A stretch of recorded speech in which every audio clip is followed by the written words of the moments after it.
we're going to get going. As other people want to join the meeting, we'll let them in. Again, I really apologize for the issue with the link on the website.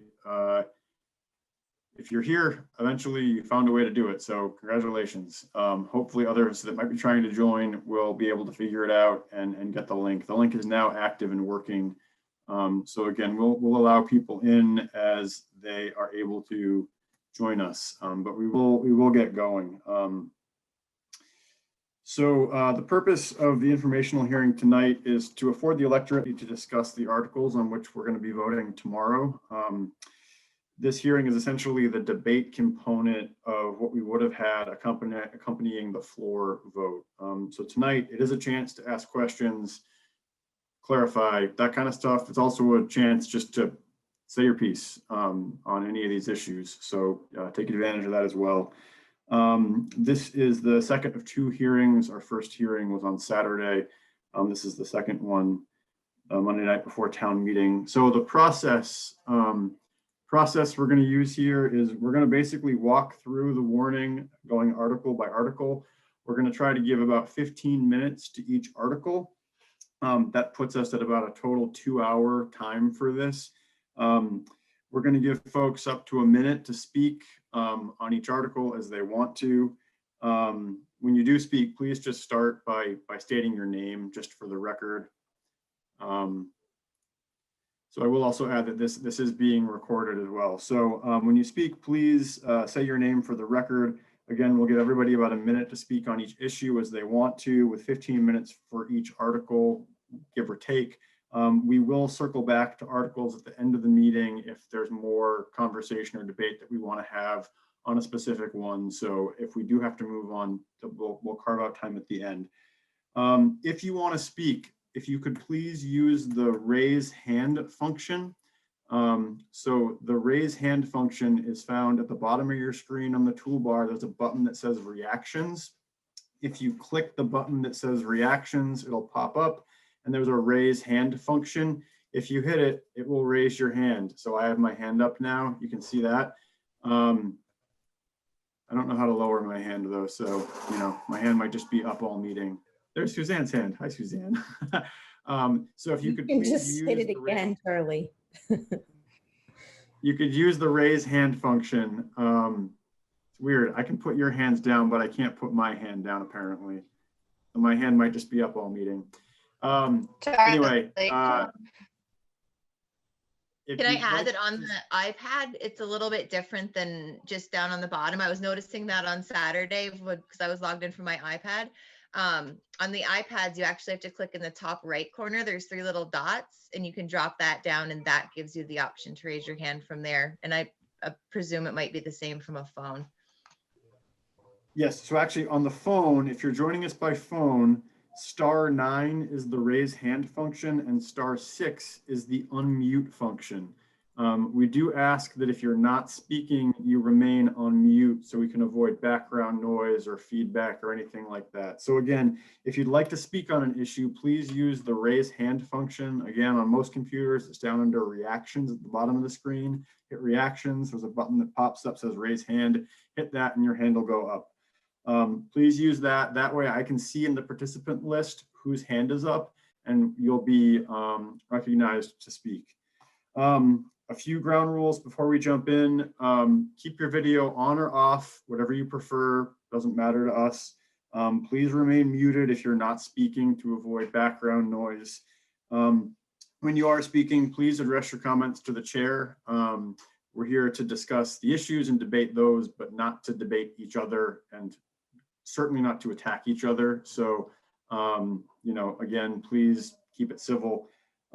If folks can't follow these rules, you're going to be muted. And if you continue to not follow the rules, you'll be booted from the meeting. That's how it's going to work. Please also stay off the chat function if you would. We don't want to have 2 conversations going at once. So again, unless there's some, crazy issue that you need to, please stay off the chat function. So those are essentially the way this is going to work and the ground rules for this evening. So with that, we're going to jump right in. So the first article on the warning for town meeting is the election of officers. These again are typically done from the floor. Just by way of background, this year, candidates who wanted to be placed on the ballot had to submit a consent of candidate form, themselves essentially self-nominating. The ballot that is what's being voted on reflects all those who submitted consent of candidate forms. So that's how the names got there. So with that, we will open up any discussion on Article 1. So the floor is open for discussion on Article 1. These are the election of officers, items A through L. Again, if you're looking to be recognized, please use the raise hand function at the bottom of your screen. It's under the reactions tab. Hit the raise hand. Yes, Larry. Just remember to unmute.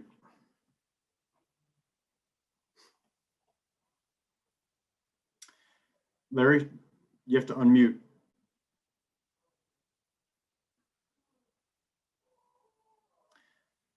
Larry, I can see your lips moving, but I can't hear you.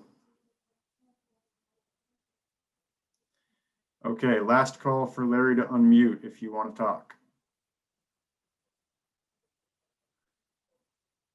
Okay, Larry, if you want to speak again, just put your hand back up and I'll get back to you. Anybody else have any? Oh, Larry, you're off mute. I'm off mute. You're off mute now. Yeah, the floor is yours. Go for it. Okay, real quick. Emily Kimball is running for a select board member. I don't really know anything about her. I just wonder if someone could enlighten me as to her background or whatever, or how long she's lived in Montgomery. I know she lives up on the Puffer Road above Erin, but I didn't notice her online tonight and I didn't see her there Saturday. So I wonder if someone could give us some information. Thanks, Larry. I'll open the floor for anybody who can address Larry's question. I guess I can address some of it because I had sent out an, Yep. okay, oh, I'm sorry, Sue Wilson.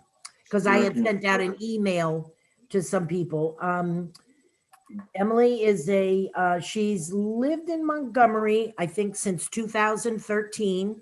She started her, the farm, Puffer Plateau Farm, the following year. She's been a teacher since 2008, having started at the Richford school in 2013. She is currently now the chair of the English department at Richford Junior and Senior High School. You know, she's so she's been a resident for a while, and you know, she's got a business here. So that's, I guess that's maybe all I could tell. And she's very nice. So I don't know what else to tell you, Larry. Thank Great. you. Thank you, Sue. Anybody else have anything for Article 1? Again, this is the election of officers.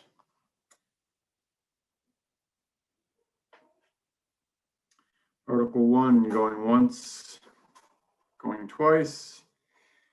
All right, we will move on to Article 2. Article 2, shall the voters authorize the treasurer pursuant to statutory reference to collect current taxes? This is kind of a wonky process one. This just basically legally enables Aaron, our treasurer, to collect current taxes. Hopefully this is not a controversial one. And if this gets voted down, someone will still collect your taxes. So don't think that this is going to get you out of paying taxes. Anything for Article 2? Again, please use the raise hand function just so we can see who wants to be recognized.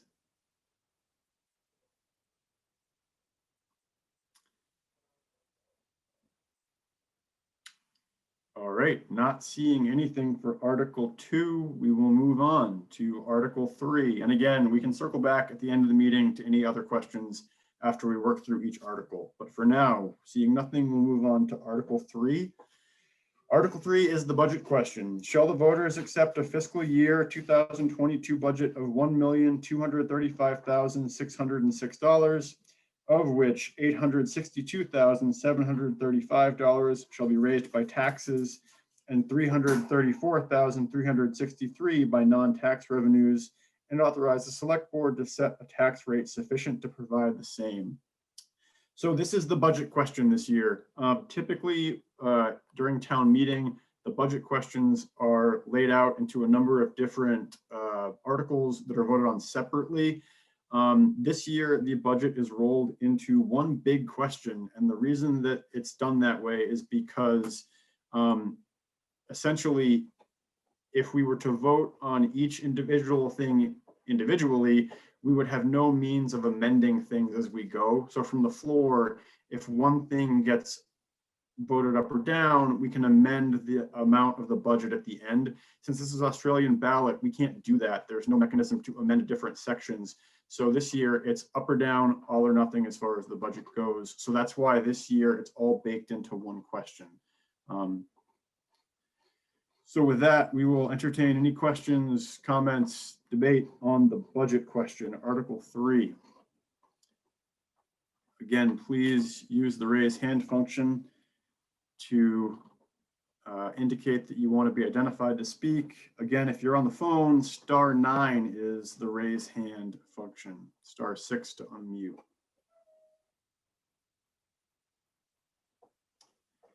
Any questions on the budget? Again, this is Article 3. It's one question on the entire municipal budget.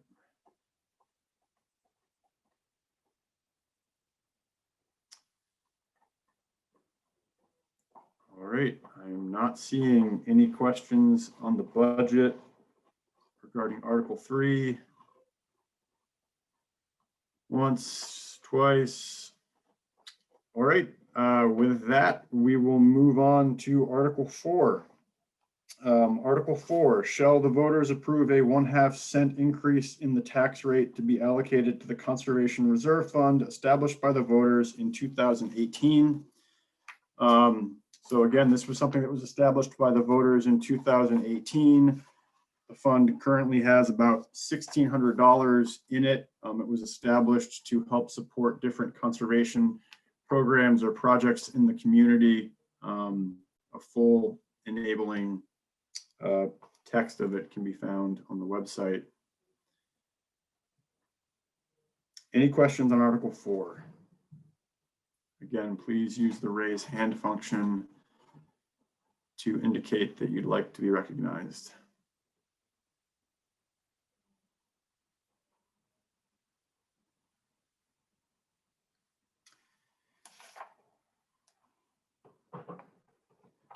Okay, I'm not hearing anything on Article 4.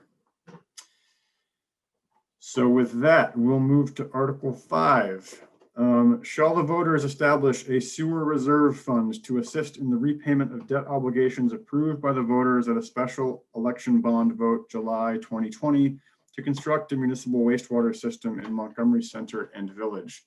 So these three articles, 5, 6, and 7, these pertain to the financing of the wastewater project.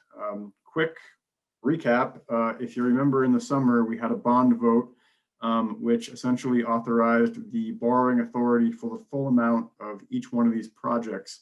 At that point, the board basically said to the community, this is a yellow light. Without this borrowing authority, we will not get the offer from USDA Rural Development, which we need to establish affordability and how do we pay for it. So the affirmative bond vote provided that yellow light, and from that we got the offer from USDA Rural Development. The framework of that is laid out in the State of the Town report. Much more information in depth is found on the Montgomery Thrives website, linked to the town website. So there's multiple sources of more information on what that offer came out to be. And we can certainly discuss that here tonight. These three questions, 5, 6, and 7, essentially are the board coming back to the community and saying, we got the USDA Rural Development offer. We now understand what our debt obligation would potentially be. And these are the mechanisms by which we've come up with to pay for it in the most affordable way possible. Article 5 is, hold on one second. Sorry. Article 5 is essentially just a process one. in order for the town to earmark money to a specific purpose, the voters have to establish a reserve fund, which legally means any money going into that account can only be spent for those purposes. Article 5 establishes that fund so that any revenues raised from the measures in Article 6 and 7 would have a place to go and it would be earmarked. So with that, I'm going to open up questions, comments, debate on Article 5.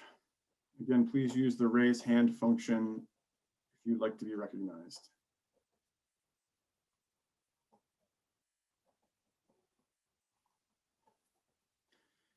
Any debate on Article 5?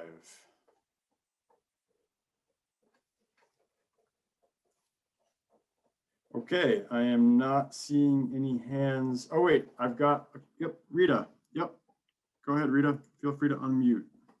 Hi, Charlie, it's Alan. Oh, Alan, I'm sorry, it's just Rita here. Charlie, I just have a question is, from what I read, I don't have any understanding about what this potential sewer system consists of.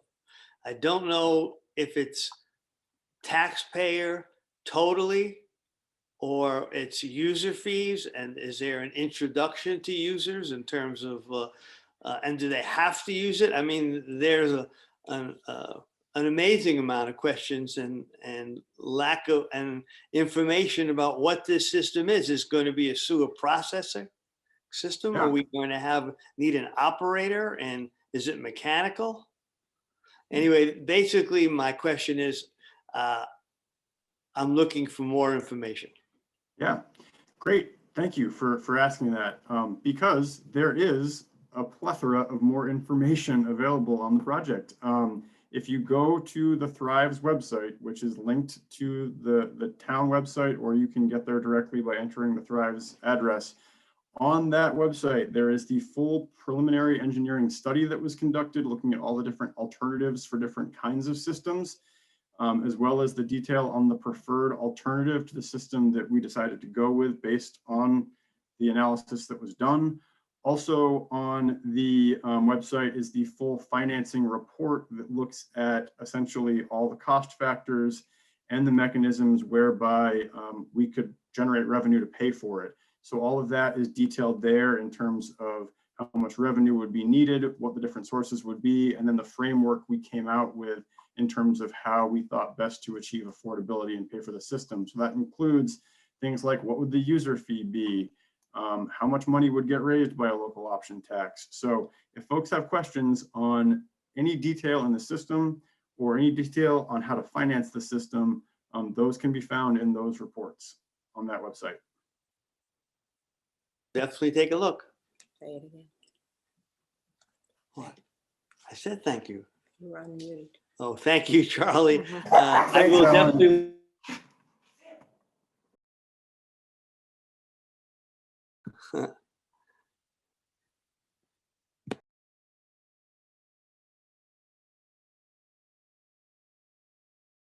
You're muted, Charlie.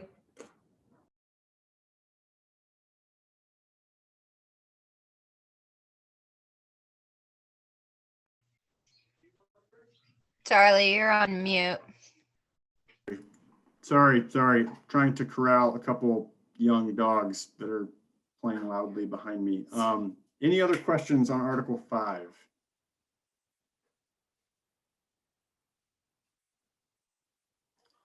Okay, not seeing any hands, not hearing any questions on Article 5. With that, we're going to move on to, oh, Sue, I see your hand waving in the screen, so Right, go ahead. because I don't have that little button on the bottom. Okay. Also, just like for Alan, that page 17 of the town report also has some pretty good information.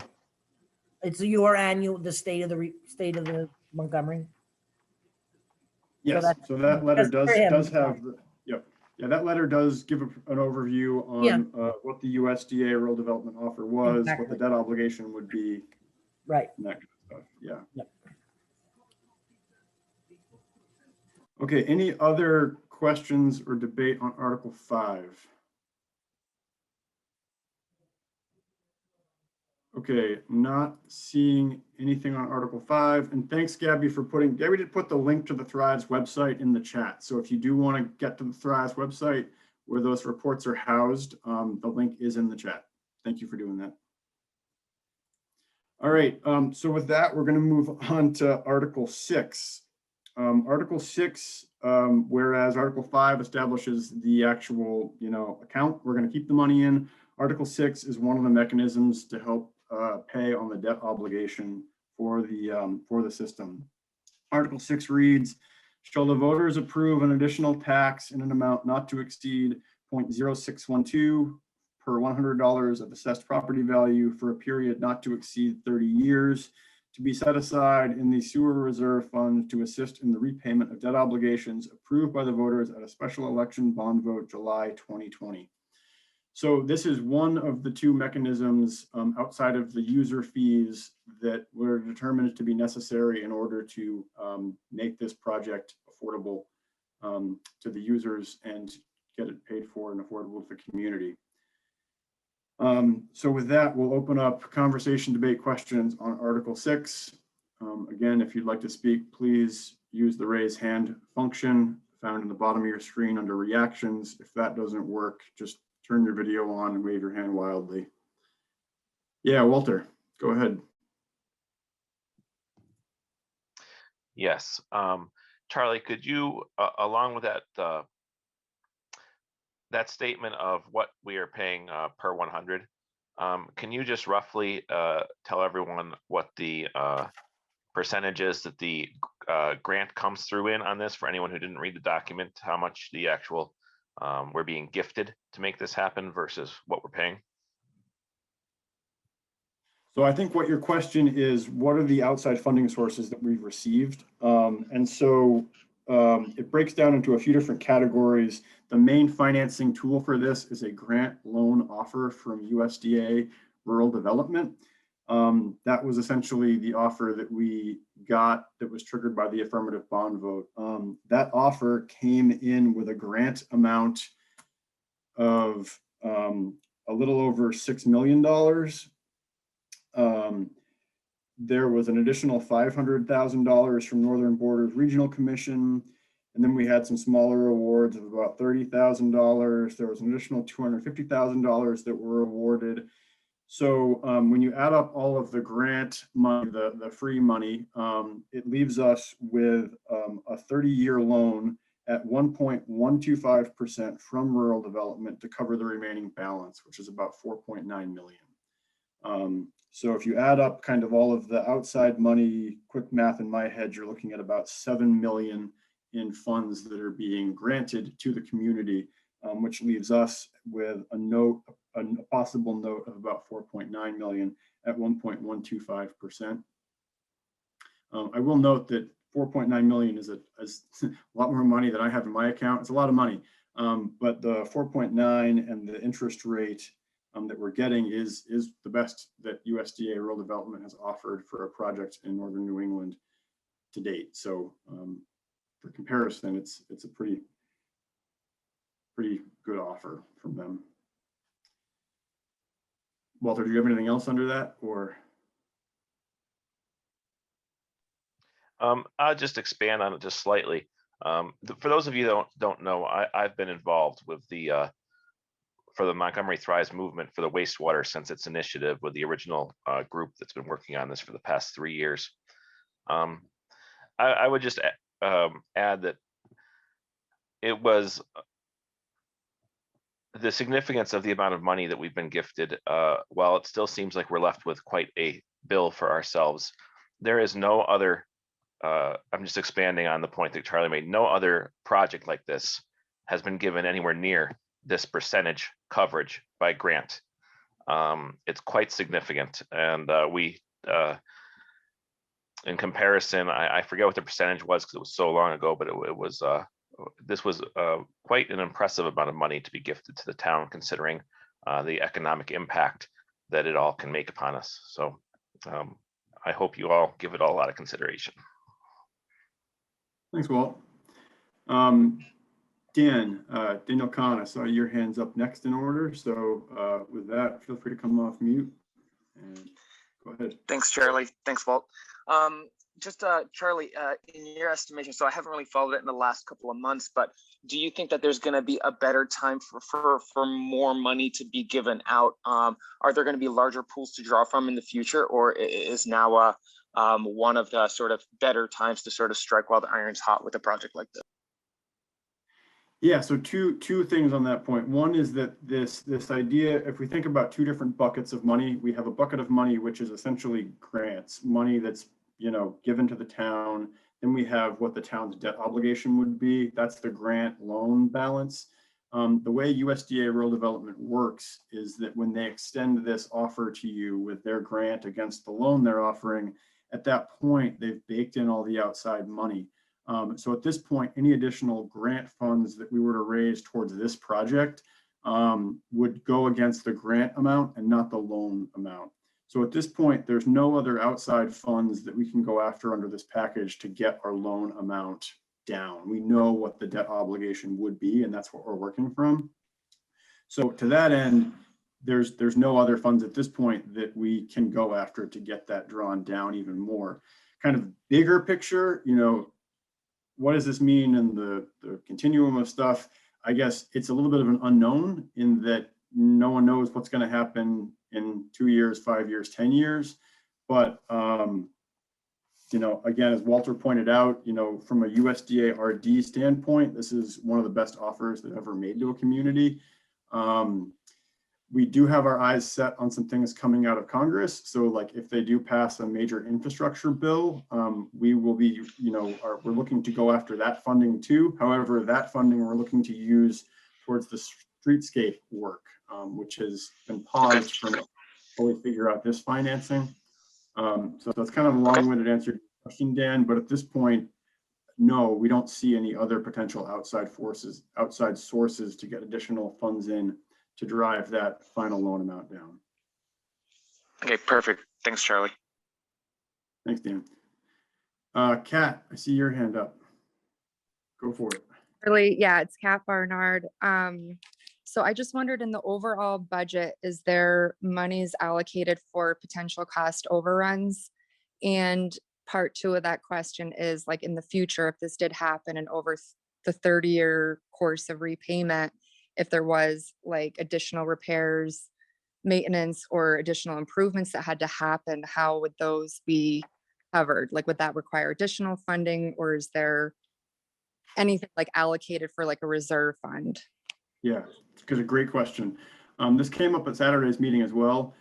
So as far as the cost overruns during construction, the full project budget is found in the reports on the Thrive site. So anyone can feel free to dig into that. But there is, I think contingency is the phrase that we use, but there is a percentage baked into the budget to allow for cost overruns or contingencies. So there is money baked into the project budget to essentially buffer that. As far as the annual costs going forward, you know, in the project budget and what plays into things like user fees and the costs associated with this are the operations and maintenance costs. So we do have projections of kind of what those are for systems like this on what kind of a time frame. So those are baked into the budget, the project budget itself. Okay, thank you. And I will also add just that the way this article is phrased is really intentional. Quote, in the amount not to exceed 0.0612. So this is designed so that over time, if we get economic development growth in the grand list associated with this project, that amount can be ratcheted down. You know, this amount is basically a function of grand list value. And so if that grand list grows, that number can come down over time because you have a bigger pie to draw from. So this is set up in a way where, you know, if over time we do see growth in the grand list, that individual addition to the tax rate would shrink.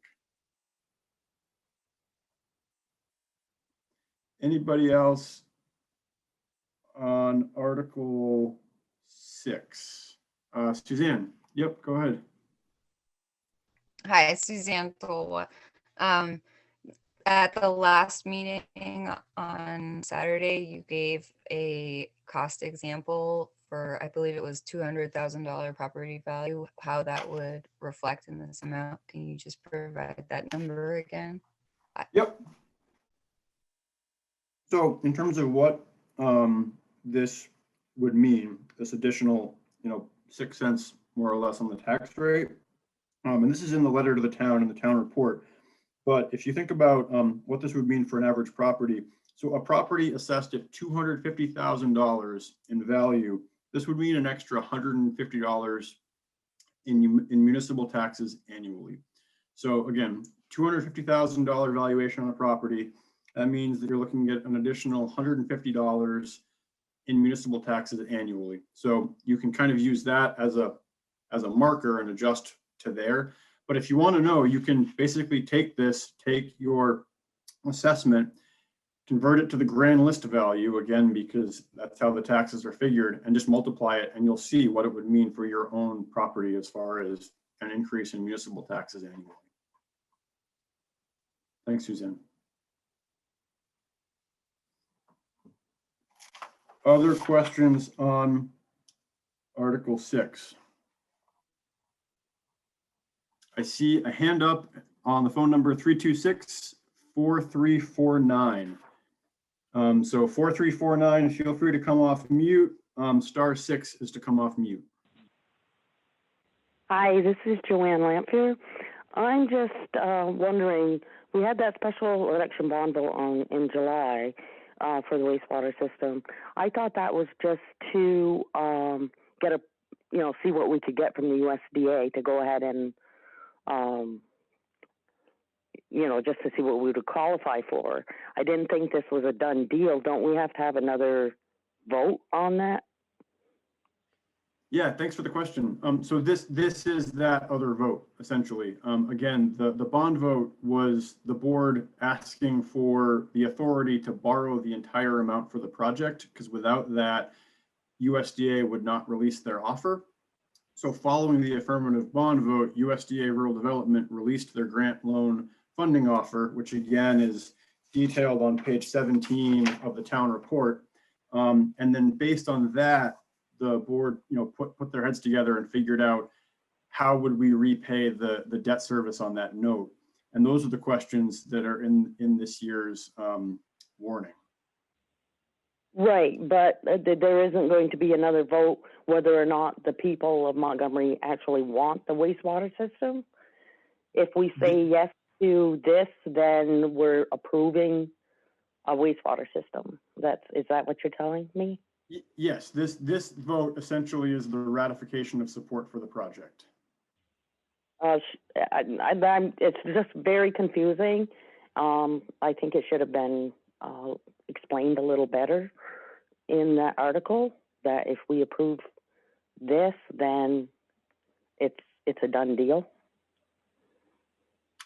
Okay, I appreciate that. Thank you for the feedback. But to answer your question, yes, I mean, an affirmative vote on 6 and 7 is the community essentially ratifying the support that was expressed in the bond vote for the project, and essentially gives us what we need to move forward with the project. And I will note too that this is not the streetscapes project.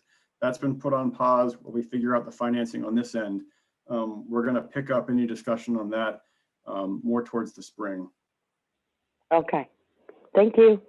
Great, thank you.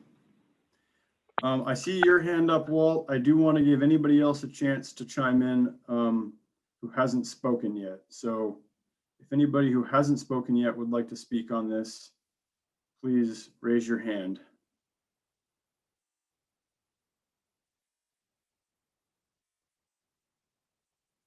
Merle, I see you holding up a phone. Is that a request to speak, or is that just holding up a phone? I can't hear you.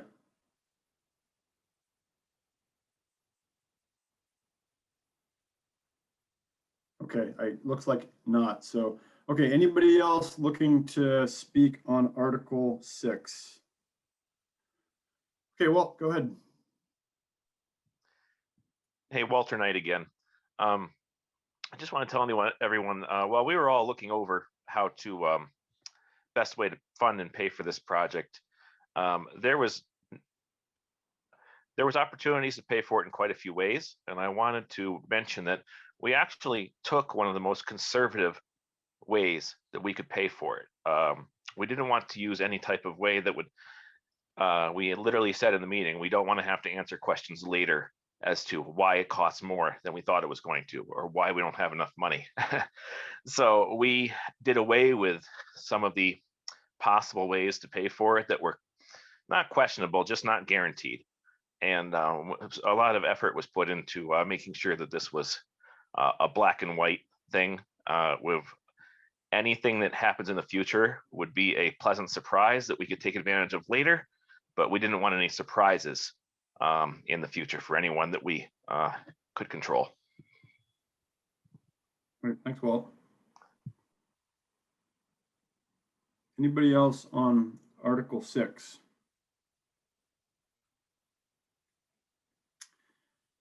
Okay, not seeing any other hands for Article 6. We're going to move on to Article 7. So again, Article 7 is the second of two of the financing mechanisms that we've come up with for the project. Article 7 reads, shall the voters approve the imposition of a 1% local option tax on sales, meals, alcoholic beverages, and rooms pursuant to 24 VSA 138B, with all proceeds to be set aside in the sewer reserve fund to assist in the repayment of debt obligations related to the construction of a municipal wastewater system in Montgomery Center and Village. So again, when we looked at the financing options that were in front of us, whether that was raising property taxes, hiking other fees, finding other outside ways, this was a mechanism that was identified as a way to generate revenue, specifically because it was seen as a mechanism that could bring in revenue from outside of the community and would not rely solely on property taxes. So with that, we'll open up any kind of questions, comments, debate on Article 7. Again, if you'd like to be recognized, please raise your hand using the raise hand function. If you go down to reactions, hit the reactions button, and then hit the raise hand button, we'll see you pop up in the participants list and you'll be recognized. And if that's not working for you, wave your hand frantically. Yes, Merle, I see your hand, so go ahead, you can come off mute.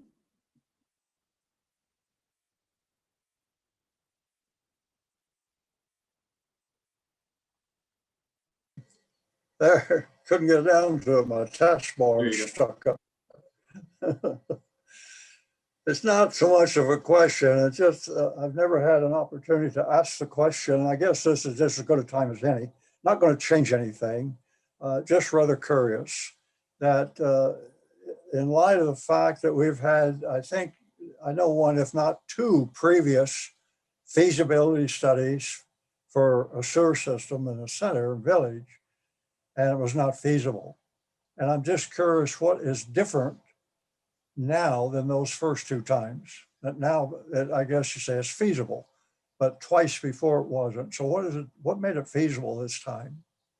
Yeah, that's a good question, Merle. So I have to put a disclaimer here, not being at the table during those discussions in the past. I can't speak specifically to it, but I do know that there was one feasibility study done in the past. This was after the flood in 94, 97, 94. There was 97. I saw fingers helping me out there. And so there was a feasibility study done. At that point, my understanding is that basically the price tag came back and the town said, we don't want it because of the price tag. But if there is anybody here who would like to speak to Merle's question, by all means, please chime in. So Merle, unfortunately, Merle, I can't give you an apples to apples comparison of why now and not then. But again, my understanding was that basically the town declined to do it based on the price tag last time. So it's Walter Knight. I can chime in on this, Charlie, a little bit if you want me to. Right, sure. I see your hand up, Walt. Go ahead. Yeah. So Merle, my knowledge on it is similar to Charlie's, but I can add one little bit. One of the things that's happened since the previous feasibility study is enough time's gone by that more science and more real world application of what used to be allowed, what would have been allowed in 97, it's advanced. So we had more options to look at. And in some ways, though you always hear about environmental regulations being stiffened, we actually had more options due to a looser, not looser environmental standard, but just the options expanded due to science and technology moving forward. That all said, we actually, if you, whenever anyone reads the study, we took a very classic way to handle this system, but it wasn't necessarily feasible in 97, and it is now. That's what I have to say on that. Thanks, Walt. I see a hand up for iPad. Is that Larry?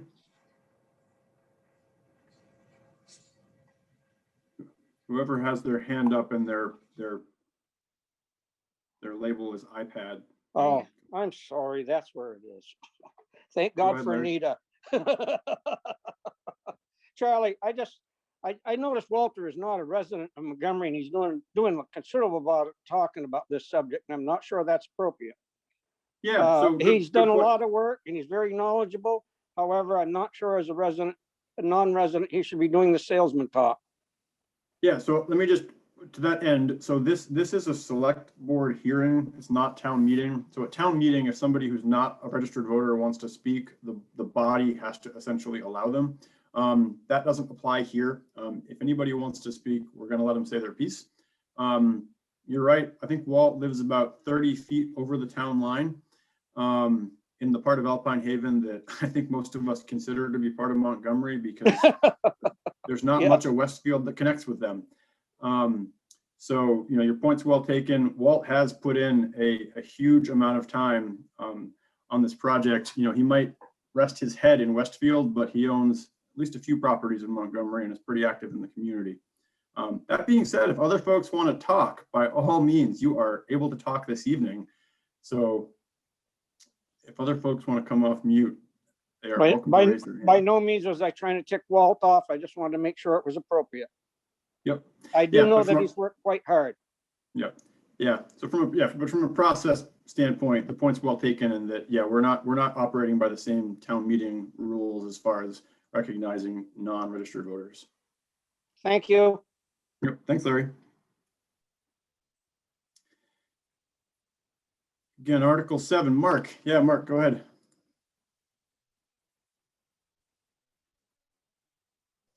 I think one of the big things in the study in 97 was that they were looking at discharging into the river, into the Trout River, the waste. And this, you know, over time the technology has improved. So I think now they were looking at, you know, putting in like sewer systems and whole different technology now than trying to discharge into the river. So I think that was one of the big cost prohibitors, was building the plant to discharge into the river. Great, thanks, Mark. So again, as it was stated, if you hit the link in the chat, it'll bring you to the Thrives website, and there you can find the complete preliminary engineering report. You can find the financing study, which outlines all of the options we considered and then weighed based on things like cost and risk and affordability. Anything else on Article 7? Okay, seeing nothing else by way of hands coming up, we'll move on to Article 8. Article 8 reads, shall the voters authorize cannabis retailers and integrated licensees to operate in Montgomery pursuant to 7 VSA 863? So when the legislature passed what a lot of folks just call the retail pot legislation, they set it up so that towns needed to opt in order to have these businesses in their community. The legislature kicked it back to the towns, so the board said, okay, let's kick it back to the town. So the question is before the town. This would allow for cannabis retailers and integrated licensees to operate in Montgomery. This would be the opt-in. I will say that since the passage of that legislation, things have stalled quite a bit in Montpelier due to things like a global pandemic. So things like the board that regulates this, some of the other supporting guidelines, criteria, frameworks have not been created or addressed yet. So there is still a fair amount of kind of uncertainty looking out on the horizon. But this essentially would be the community's up or down vote on whether or not these businesses are going to open up shop here, or could open up shop here, I should say. So with that, we'll open up any questions, comments, debate on Article 8.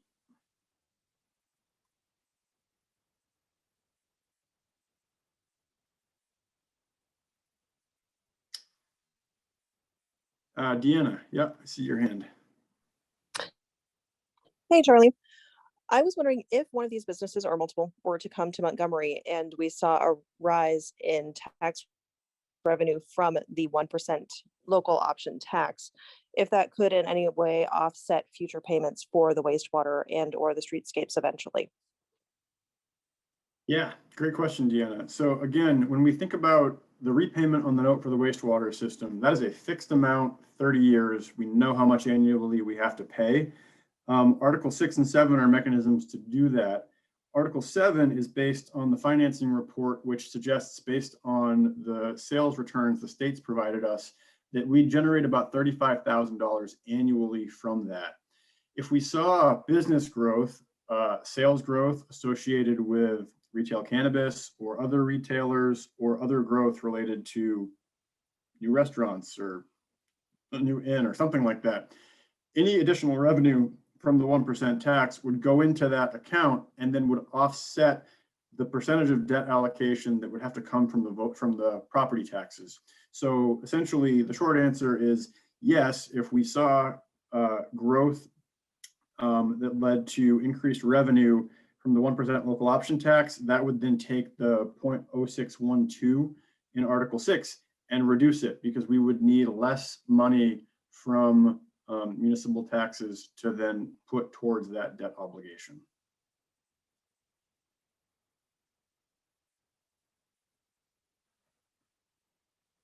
Other questions? And again, just remember too that these two articles, 6 and 7, they specifically earmark and reserve the funds raised by them into that account. So this is not general property tax revenue that the board's going to go buy our golden bidets with. This is for the wastewater. I shouldn't use that. It's because it's wastewater related. We're not going to do something else with it. It goes towards the wastewater system. Titus, yes, go ahead.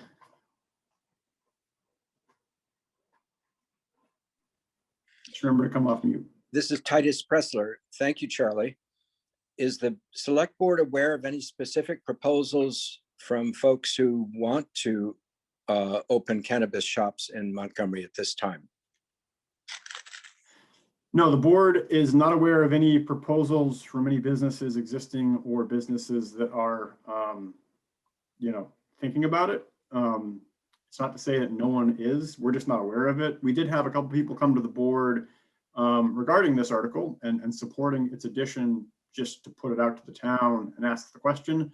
But neither person who brought this forward was, at least at that point, expressing interest in opening any kind of a retail shop or any other kind of integrated operation. Thank you. Thanks, Titus. Anything else on Article 8? Article 8 going once. Article 8 going twice. All right, moving on to Article 9. Article 9 reads, shall the voters direct the select board to amend the town of Montgomery's all-terrain vehicle ordinance dated August 18th, 2003 to add section 4, number 1 as follows. Quote, the use of ATVs is authorized on all town roads located in the town of Montgomery, including Hazen's Notch Road, Fuller Bridge Road, and to the extent permitted by the state along Vermont State Routes 118 and 242 pursuant to 23 VSA 3510. So this essentially is a article that would direct the select board to amend the ATV ordinance to open additional roads in the community. couple process things just to make it clear to people. So one is that this is an advisory vote to direct the board to do something. We don't operate like, say, California, for example, where direct questions to the voters lead to direct things through referendum. This is an advisory vote because that's how we operate. So following this, if it were to pass, the board would then convene, the board would discuss, the board would then vote up or down to amend the ordinance. That would then go through the existing process and statute whereby there would be a reconsideration period. So this could end up back before the voters. So that's just a long way of saying this is subject to the ordinance process in statute. This isn't essentially a upvote down, like an upvote would just do it. I also want to point out something really important here, and that's the line in here, to the extent permitted by the state, and that's regarding state highways 118 and 242. It is illegal to operate an ATV on a state highway. However, VTrans can give permission to towns to open up portions of state highways at their request, should they, for example, link existing trails or provide some function around that. So I just want to make that clear that this would not, nor do we have the ability to amend an ordinance to just allow ATVs on every state highway, all sections of 118 and 242. Okay, so with that, we'll open up questions, comments, debate on Article 9. Again, please use the raise hand function. Yeah, Mark. I just wanted to add that this was a legal petition that was sent to the board with a 50 legal taxpayers, and this is why we put it on, because we had a legal petition. Yep. Thanks, Mark. That's a great point. So the board did receive a petition around this that had more than the requisite number of legal voters' signatures, and that put it on there. So yeah, quick side add that don't forget, you can force an item to be added to the town meeting warning in the future. All it takes is a petition of 10% of, or 5%, works out to be about 50 people. So, it's direct democracy in action, folks. So again, open up for questions, comments, debate on Article 9. Don't forget, if you're on the phone, you can *9 to raise hand, *6 to unmute. Kat, yep, I see your hand. Yeah, and maybe Mark can speak to this, and I'm not being facetious, but I just wondered if people are already driving on the roads, like, what does it matter if it's allowed or not? I don't know if I'm phrasing that right, but I mean, people are already doing it. So what does it matter, I guess? And again, I'm not trying to be facetious, but so maybe Mark, since you were a part of the people that were for it, like, could just tell me what the reason is behind it. So that's directed at Mark Briette, right? Yeah. Sure. Okay. Yeah, so Mark, I'll give you an opportunity to respond. Go ahead. I never said if I'm for it or against it, but this just opens up the roads legally. Actually, the other end of Route 58, Westfield, is already open. The town of Westfield has opened it. And then the other end of my road, Fuller Bridge Road, is already open too. Richford has opened it. I think it just opens it up for Vasa, so it makes it a trail through town. So, I mean, that's the only difference. Thanks, Mark. And no, I wasn't meaning to assume. I thought you said you were a part of it. So, and that makes sense to kind of bridge the gap, I guess, between the two towns, because I've heard a lot about that, like over in Lowell, and how a lot of people go to Lowell. And I don't know how I feel about it. I'm just kind of confused about the whole thing. I just don't even understand it, I guess. I just think my personal opinion is that I think it will be policed better if it is open to Vasa, because there'll be more legal, people on it, and they'll hopefully police it, get the illegal people off. So. Thanks, Mark. Titus, I saw your hand up next in the list, so go ahead. This isn't a question, but it's an expression of opinion. that I'm personally opposed to this article. My sense is that we have far too much ATV traffic on our town roads as it is.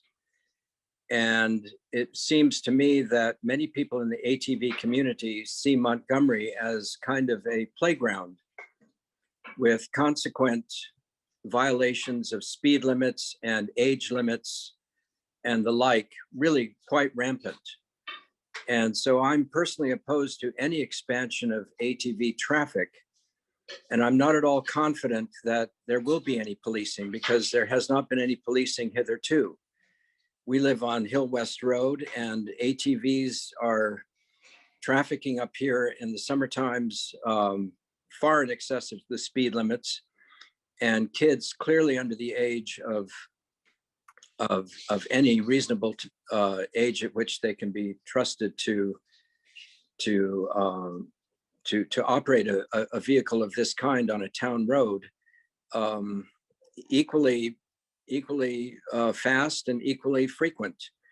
And so given the lack of policing that Montgomery must live with, given the fact that we don't have a police department and the like, I'm personally quite opposed to opening up any further roads to ATVs. Thank you. Great, thanks, Titus.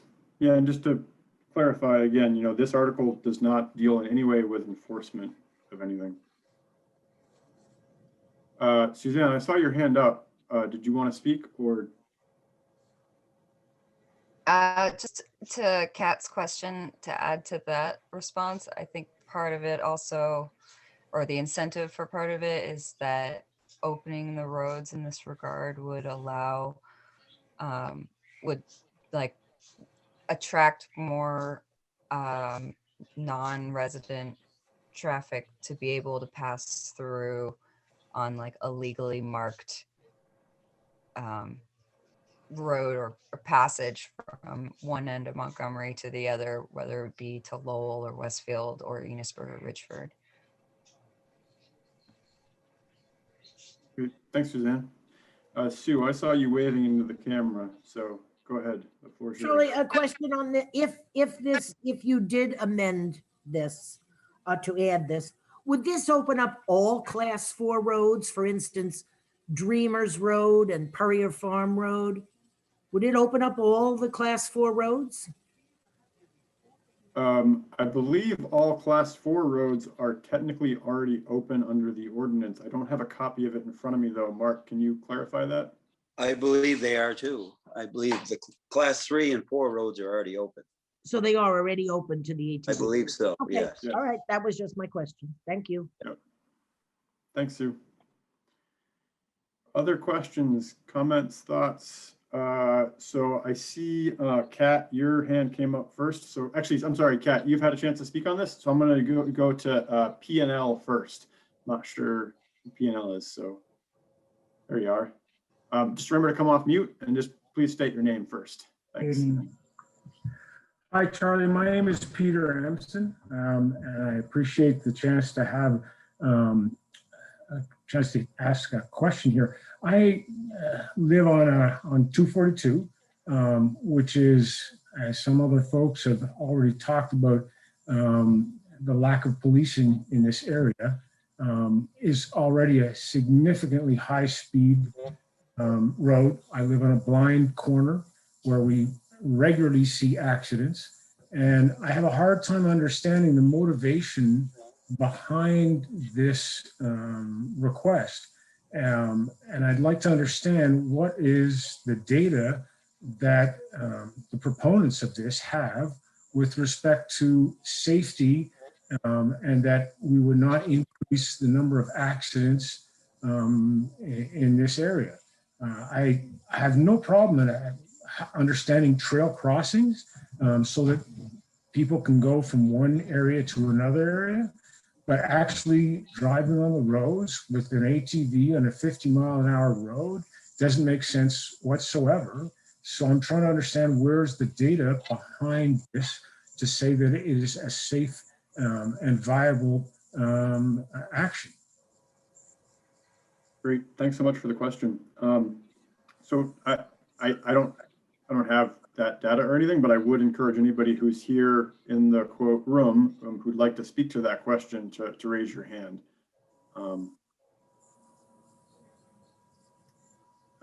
Anything else to add to the question, Peter? I guess not, other than the fact that the silence seems to say that while there's a desire there, there's not much study and data behind it to say that this is something the community should actually allow at this point in time. Great, thanks for the comment and the question. And again, I will turn it over to anybody else who wants to speak to that question. Again, just raise your hand. I see Mark's hand up. I did see Kat's hand up. Kat, if you wanted to speak, feel free to jump in now unless you. Yeah, I'll go again. So you had described it as like sort of more a process though, that this would still be something that you guys as the select board are like taking on and then kind of going through some sort of process. So like, would there be ways to address safety and policing at that point by you guys, or like, I guess, how would that be addressed? Yeah, that's a great question. So again, just from a completely process standpoint, in order to amend the ordinance, the board would have to convene, discuss, and then vote to amend the ordinance. So that would actually be when the ordinance gets amended, not with passage of this. I mean, the board could certainly talk about that and consider it. I'm not trying to be like dodgy around what the board would do because we're probably going to have a new member. I can't speak to that in the future. The board could discuss all of those things. I will add that, again, this article does not deal with enforcement. We have had multiple hearings in the past where the question of enforcement has come up. And I think I can rightly say that the board does still have questions around enforcement.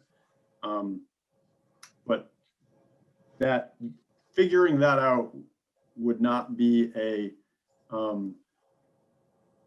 determinate mechanism before an ordinance could be amended, frankly.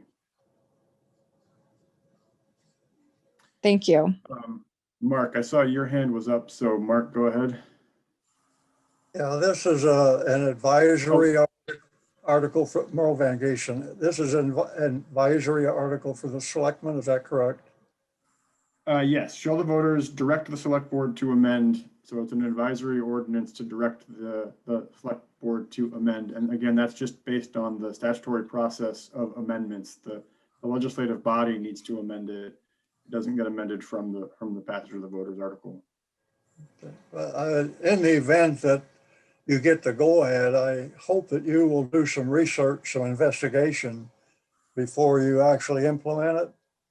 On the surface, it's just, as the old saying, it kind of appears like this is accident or maybe accidents waiting to happen. So I think you really need to be careful and really do some studying before you actually implement this. Thank you. Thanks, Merle. Mark. Yeah, that's pretty much what I wanted to say is, even if this does pass, I mean, we still have a lot of work, research to do before we would, go ahead with it. And there's a lot of unanswered questions. Yeah. Others that want to speak to Article 9.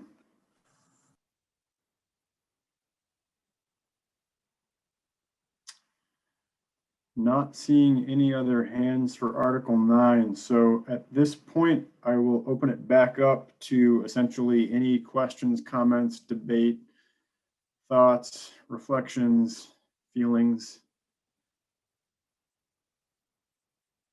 from anybody in the room. So I'm not seeing anybody's hands coming up. Titus, yeah, go ahead. Thank you, Charlie. Just one footnote on the ATV question.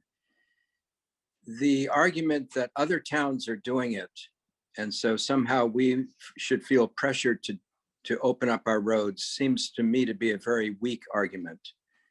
I realize that, you know, from some standpoint of traffic management, it may seem advisable to link trails and such, but it seems clear to me that the basic issue of the advisability of more ATV traffic, given all of the consistently, you know, very, very frequent violations of all kinds that occur, that's what needs to be addressed. And maybe other towns might have the courage to cut back if Montgomery holds the line. So thanks very much. Thanks, Titus. Yeah, Carissa, go ahead.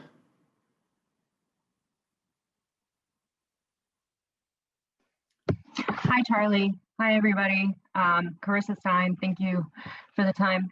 I just want to say to everybody who's been doing and putting in the hard effort on the Montgomery Thrives for the municipal waste, thank you very much. I know it doesn't mean much coming from a computer screen, but you are very appreciated. Thanks. No matter Thanks, how Carissa. it goes tomorrow. Thanks a lot. Yeah, I will thank you, Carissa. Yeah, regardless of the vote, there's been a lot of work by a lot of dedicated people putting in a lot of unpaid hours on this.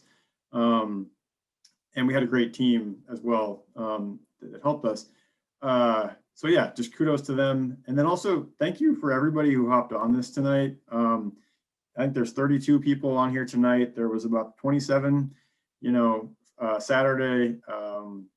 It's weird. It's a weird year. We're on Zoom. We're not in the Grange Hall. We're not going to all go to Bernie's afterwards for margaritas. Not that we drink those that early in the day.